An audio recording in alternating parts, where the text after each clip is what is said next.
Bonjour tout le monde, j'espère que vous allez bien et j'espère que vous faites de bons trades. Donc, directement au vif du sujet, aujourd'hui je vais partager avec vous deux trades, d'accord, de Alex. Donc, premier trade gagnant et deuxième trade perdant. Et on va analyser et interpréter la raison pour laquelle le dernier trade est perdant, d'accord.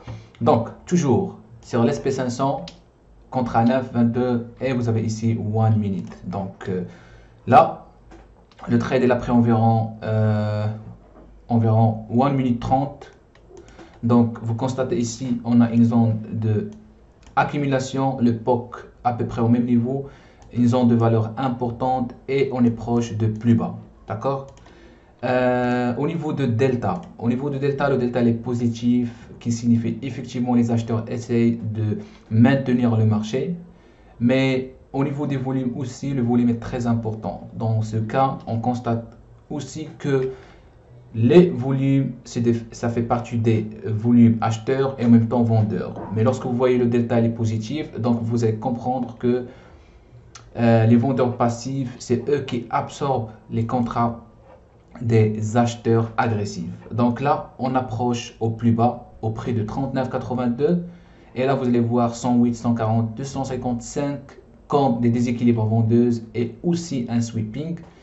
Donc, ici, le trader il a placé un sell limite ici au prix de 39,82 comme tentative pour vente. D'accord. Là, on constate aussi intervenant de 232 à ce niveau-là qui va supporter bien sûr le marché et qui va donner l'impression des autres vendeurs qu'on va casser le plus bas.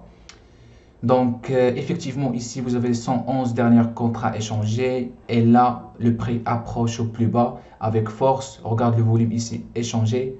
5114, delta tellement négatif. Et là, l'ordre est exécuté. Donc, regarde. Le point d'entrée, c'est là. Le trader est là, assuré le trade. Et puis, directement, il a sorti du trade. Donc, c'est ce qu'on appelle du scalping. Pourquoi il a sorti?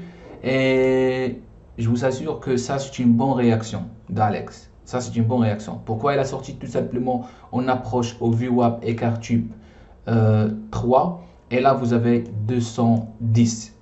Donc, ça, c'est un passive buyers qui va vraiment décaler le marché ou bien défendre son prix de 39,80. Si vous ne voyez pas les 210 comme il faut, vous allez constater ici comme une zone de support à ce niveau de 39,80.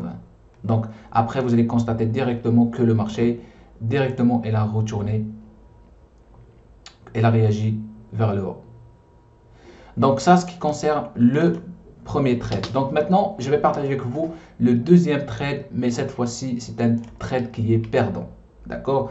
À vrai dire que le trading, c'est pas gagnant-gagnant, mais vraiment parfois perdant, parfois gagnant. D'accord? Mais le plus important, c'est qu'à la fin du mois, vous sortez gagnant. D'accord? Moi, moi, j'aime beaucoup les traders qui font des pertes en même temps des gains chaque jour. D'accord? Mais en fait, j'aime pas les traders ou bien on recrute pas les traders qui font des séries de gains gagnants, c'est-à-dire chaque jour gagnant-gagnant, parce qu'ils vont créer une habitude de héros ou bien de gagnant. Donc, un jour, lorsqu'il va avoir une perte, il ne va pas accepter cette perte, il va commencer de renforcer ses positions pour récupérer cette perte et probablement, il va cramer tout ce qu'elle a généré pendant ces années ou bien pendant des mois. D'accord? Donc là, deuxième trade perdant. Donc regarde, ici totalement delta négatif, moins 171, moins 300 et moins 400. Mais cette fois-ci, on constate que vous avez delta négatif sur bouger vert. D'accord? Un volume qui est important. Probablement, il va arriver à 10 000 de volume. Ici, le trader, il a mis un limit order au prix de 39,84. Il a déclenché, il a descendu ça au prix de 39,83. À un moment donné, effectivement, il a annulé son ordre. Regarde, il a annulé son ordre pour vente. Il a constaté que le marché descend. Et là, il va prendre une décision d'achat. Donc, il a pris une décision d'achat. Il a placé son stop loss derrière le 215. Toujours c'est lui-même, si vous vous rappelez, pour le premier trade. C'est lui qui a défendu le prix. Mais regarde ce qui va se passer.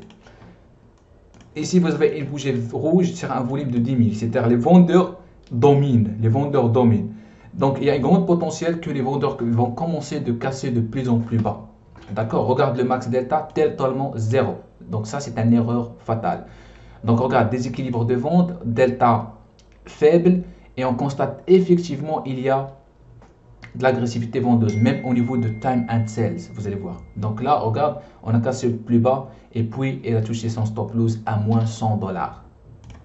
Donc il ne faut pas vraiment réagir comme ça lorsque vous avez, le prix, ou bien lorsque vous avez une tendance baissière, et en plus de ça, tendance baissière avec un volume important.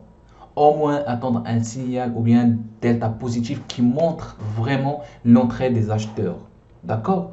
Vraiment, ça c'est un signal qui vous montre que les acheteurs sont là. Mais lorsque vous avez delta négatif, négatif, négatif, et vous entrez contre tendance, et vous ne savez pas la fin des rotations, ça c'est un ça c'est un risque de haute fréquence. Ça c'est un risque vraiment élevé. Donc voilà, on a passé rapidement 6 minutes. Donc j'espère que ces deux vidéos ça vous plaît et on se revoit à la prochaine. Merci beaucoup.